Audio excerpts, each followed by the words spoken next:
Comment peut-on évoluer donc ce 12-12, Karim Tabou, une année après? Est-ce que vous pensez que c'était un autre coup contre la volonté populaire, elle qui demandait la rupture avec le régime, et ils nous sortent donc Abdelmadjid Tebboune comme le nouveau visage de ce qu'ils appellent la nouvelle Algérie. Votre lecture, Karim Tabou? En tout cas, merci de l'invitation. Je salue tous les invités. Je n'ai pas suivi les débats. Mais quelles que soient les ruses, quelles que soient les manœuvres qui ont été menées par le pouvoir pour essayer de casser cette dynamique populaire, exemplaire, historique, il n'a pas réussi à le faire parce qu'en fait, qui peut se dresser contre la volonté de tout un peuple? Qui peut se dresser contre le sens même de l'histoire? Depuis l'indépendance, la crise est d'abord et avant tout une crise politique de légitimité. Tous les habillages, jusque-là, inventés, inspirés par le pouvoir, n'ont pas réussi ni à tromper sur la longue durée tout le peuple, ni à procurer la légitimité au pouvoir. Aujourd'hui, en 2020, à l'ère de la technologie, à l'ère du développement, à l'ère des débats de quatrième ou de cinquième génération, les gens parlent des économies solidaires, les gens parlent des énergies renouvelables, les gens parlent de technologie de pointe. L'Algérie patauge dans une crise de légitimité de représentation. Combien il est triste que de se retrouver après tant d'années en marge de l'histoire. Et là, la volonté du peuple, personne ne peut la dévier, personne ne peut la contenir. Les Algériens, si leurs problèmes étaient bien pris en charge, si les Algériens vivaient bien, si les Algériens jouissaient de leurs droits, de leur liberté, qu'est-ce qui aurait pu pousser des millions d'Algériens à descendre dans les rues et à scander « Cha'b yurid al-istiqlal ». Vous imaginez, ce slogan est énorme. Tout un peuple qui descend dans la rue pour dire que nous avons besoin de l'indépendance.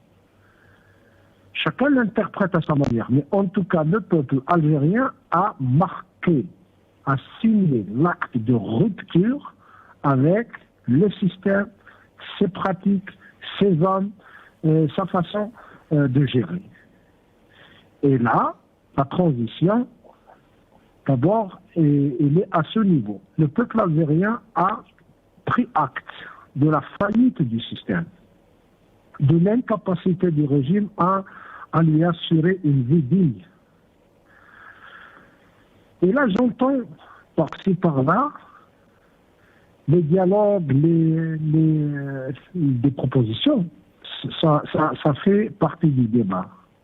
Mais si nous voulons simplifier les choses, en Algérie, il y a des groupes d'intérêt qui se sont dressés contre la volonté du peuple. Tout l'arsenal juridique de constitution, de loi électorale, de loi sur les partis, de loi sur les associations, de loi sur les manifestations publiques, tout ce qui a été inspiré comme arsenal juridique de loi est fait pour justement empêcher l'autodétermination du peuple algérien, la consécration de la volonté populaire. Aujourd'hui, on ne peut pas parler dans ce cadre, dans le cadre d'un carcan qui est rejeté par le peuple algérien. Nous avons souffert, et je salue M. Hamadan Abbas qui a signalé cela, nous avons souffert de fausses représentations politiques et sociales pendant de longues années. Nous avons souffert d'un système qui a donné la prime à la violence. Nous avons souffert d'un système qui a considéré la nation comme étant son adversaire. En Algérie, l'État, ou ce qui a fait office d'État, a été construit dans une philosophie d'opposition à la nation, de surveillance de la nation. Et pour arriver à réconcilier, à remarier la nation à l'État, il y a un seul contrat possible, c'est la démocratie. Sans la consécration de la volonté du peuple algérien par des voies démocratiques dans le cadre d'un état de droit et avec comme appui, soutien indispensable l'indépendance de la justice, la question n'étant pas dans les dialogues, dans les concessions que peuvent. Nous ne sommes pas dans une logique de belligérants, de deux courants, de deux logiques qui s'opposent. Non, nous sommes devant une minorité des minorités, de groupuscules d'intérêts qui s'opposent à la volonté de tout un peuple.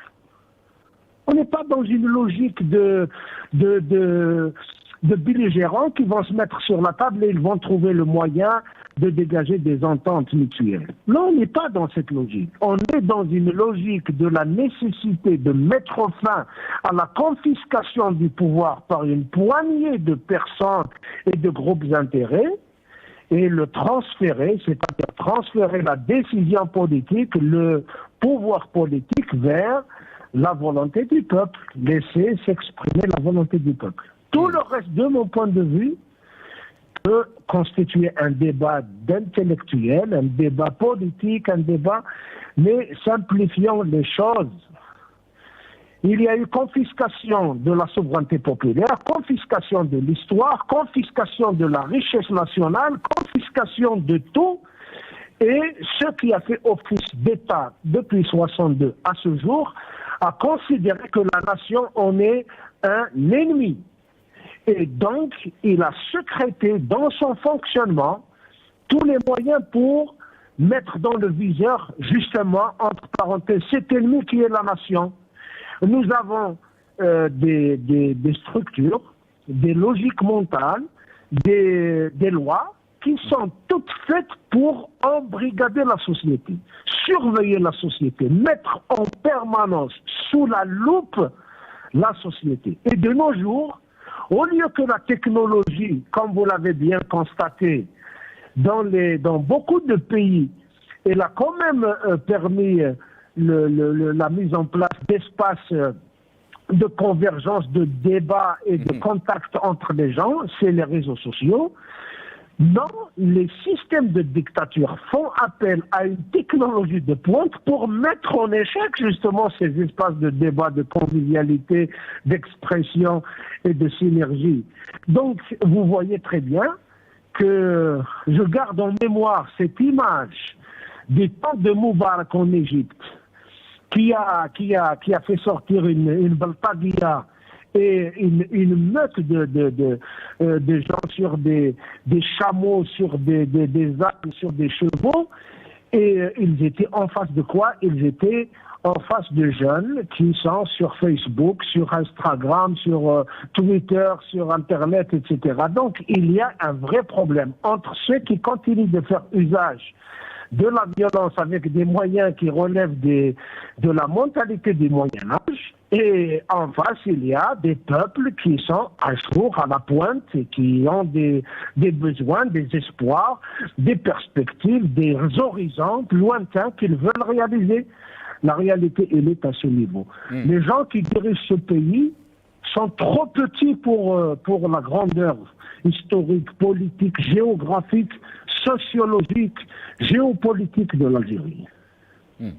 Vous avez parlé d'une nécessité, donc, Karim Tabou, d'aller vers donc, la volonté populaire. Est-ce que vous pensez que le régime, après une année, si on peut parler de sa feuille de route, il a dit qu'il avait une feuille de route, est-ce que vous pensez que le régime a encore les moyens de faire face à cette volonté populaire qui demande toujours donc, la rupture avec le régime et et d'aller bâtir donc cette nouvelle Algérie, est-ce que vous pensez qu'il a les moyens de torpiller ou de stopper encore cette volonté? En tout cas, le changement est un impératif historique. Qui peut se dresser indéfiniment contre la volonté du peuple? Moi, je ne pense pas que le pouvoir dispose encore de ressorts, de force, de souffle pour se dresser contre cette envie ancrée dans la société algérienne, dans les jeunes générations. Vous savez, ce qui a provoqué le Hirak, la révolution dans le peuple algérien, et non seulement, comme l'a si bien dit notre ami Hamad Ben Abbas, il a brisé le mur de la peur, mais plus encore, il a enraciné chez les jeunes générations, chez les enfants, chez les étudiants, les lycéens, la génération qui va prendre le relais très bientôt. Il a enraciné en elle une envie très forte de se libérer, de se battre, de ne pas se laisser faire. Donc c'est ça qui est important. Le pouvoir, je ne pense pas qu'il dispose encore de moyens. Il a utilisé deux méthodes. Je résume, ça reste un point de vue personnel. Il a utilisé une politique simple à l'égard de l'étranger, à l'égard de ce qu'on appelle dans le jargon politique diplomatique les partenaires. Il a utilisé une politique simple. C'est tout céder à l'extérieur et tenter de tout museler à l'intérieur. Il a utilisé au niveau justement intérieur, dans cette logique de tout contrôler, il a utilisé tous les moyens répressifs possibles. Et quand je parle de la répression, il n'y a pas que la répression policière, il n'y a pas que les chantages judiciaires, il y a également la corruption, il y a le régionalisme, il y a les usages multiples des violences dans toutes ses formes, pour essayer d'affaiblir la société, pour essayer il a imposé une représentation fausse, des règles fausses, des jeux fausses, des élections fausses, et en fin de compte, le pouvoir n'arrive plus en son sein d'ailleurs, et c'est ça peut-être un facteur aggravant pour lui, c'est que maintenant, en plus de la crise politique de légitimité, il y a également une crise profonde à l'intérieur même du pouvoir, puisque le pouvoir a porté en lui-même le germe de sa propre fin, de sa propre crise. Donc aujourd'hui, je pense que les Algériens, au-delà de tous les débats qui sont menés par-ci par-là, les débats idéologiques, les débats sur l'économie, les débats sur les perspectives, sur les événements qui se déroulent dans la région de l'Afrique du Nord, dans le monde, etc. Mais en tout cas, les Algériens, ils sont bien d'accord, et majoritairement, qu'il faut œuvrer pacifiquement, ensemble, pour changer de système, aller vers la démocratie. Je pense que si nous écoutons le peuple sur cette démarche-là, aller vers la démocratie. J'avais dit une fois lors des manifestations, et lorsque les gens commençaient à évoquer les débats constitutionnels, les débats sur comment on élabore une constitution, comment... Certains m'avaient même traité de populiste. J'avais dit que simplifiant les choses, la politique consiste à simplifier les choses, à rendre compréhensibles les choses pour le commun des mortels, pour le citoyen ordinaire. J'avais dit que si on pouvait ramasser tout ce qui a été écrit, tout ce qui a été proclamé comme slogan, on aurait constitué les agrégats suffisants, la matière suffisante pour rédiger la meilleure constitution du monde. Jamais le peuple n'a été aussi créatif, n'a porté autant de revendications, n'a clarifié autant de questions et surtout n'a tranché autant de choses qui constituaient pourtant des goulots sur lesquels reposait la stratégie des pouvoirs. Il a utilisé le régionalisme, il a utilisé tous les moyens diviseurs du peuple algérien, et le peuple algérien, lorsqu'il est sorti, il a réglé tous ses problèmes. Il a montré en définitive qu'on est pluriel, qu'on peut avoir des divergences, mais qu'on est unis par un rêve commun, un espoir commun, mettre fin à la dictature pour aller vers la mise en place d'un État de droit qui assure l'indépendance de la justice à travers un mécanisme démocratique accepté de tous. Et puis par la suite, c'est la compétition démocratique des idées. Karim, sur cette question, donc, aller donc vers un État de droit avec des mécanismes acceptés par tous, il y a des lois qui s'élèvent. Bien sûr, le régime a parlé de sa période de transition et on a vu, elle nous a mené où? Après donc le départ de Bouteflika, l'arrivée de Tebboune après, beaucoup ont parlé de Bouteflika bis. Comment vous voyez, vous avez parlé aussi de la fin de ce régime. Est-ce que vous pensez qu'on est proche de cette période de transition et comment vous la voyez, cette période de transition?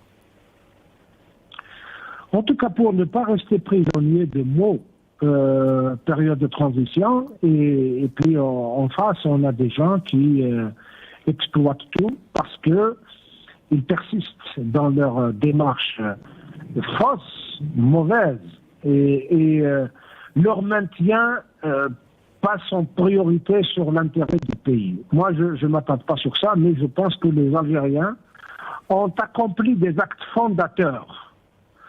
Le premier acte fondateur, c'est cette unité nationale affirmée, assumée par tous les Algériens, dans toutes les villes d'Algérie. Les Algériens sont sortis et ils ont porté les mêmes revendications de changement pour la démocratie et l'état de droit. Deuxième des choses, un choix stratégique important, les Algériens ont tranché une question, c'est le mode pacifique de l'action. Ils ont choisi de mener un combat pacifique. Et ils ont également réglé un problème qui a été depuis longtemps objet de manipulation politicienne par le pouvoir, c'est la question de l'identité. Les Algériens, tous sont d'accord sur les éléments constitutifs de leur identité. Et le fait amazigh, le fait berbère, la profondeur